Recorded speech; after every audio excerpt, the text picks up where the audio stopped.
when I raised an issue of opulence of some of the cabinet ministers, I was blasted. I was accused of being jealous.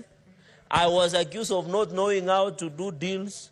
Mr. Speaker, I was accused of coming to take tea and mandazi in parliament instead of going to Tanzania and other countries to broker deals, Mr. Speaker, which is very unfortunate. And I was just calling out, don't eat too much and vomit before the feet of Kenyans. As a former ambassador would say, Mr. Speaker. Even in my culture, where I come from, you don't eat and open your shirt. It is a culture, Mr. Speaker. And I called out, and you remember, I was being blasted left, right, and center, Mr. Speaker, and I warned them that if this trend of displaying opulence by members of parliament and some cabinet ministers without humility, and I'm happy, Mr. Speaker, for the last 2 weekends, at least the quality of hair has improved.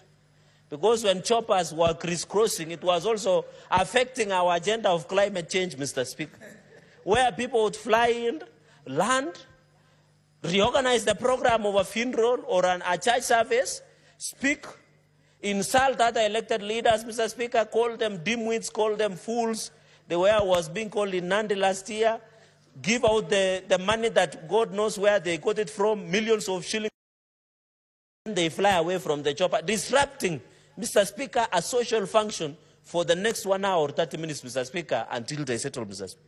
So the issue of corruption, and I think, Mr. Speaker, as a proposal to the President and EACC, Mr. Speaker, we must start doing lifestyle audits to all of us, state officers and all governors. Any person who is serving in a public office, we must do lifestyle audit.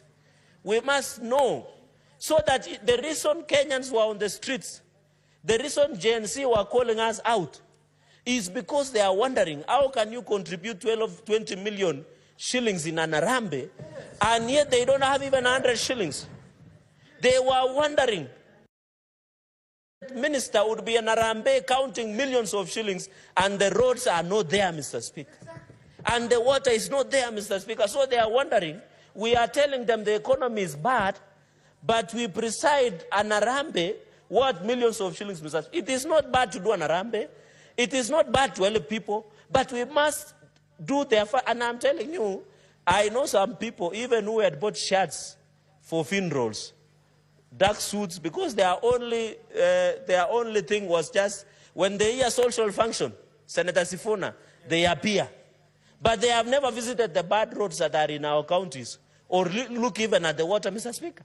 But they will find time to go and insult other leaders, Mr. Speaker. I think corruption also is not doing your job.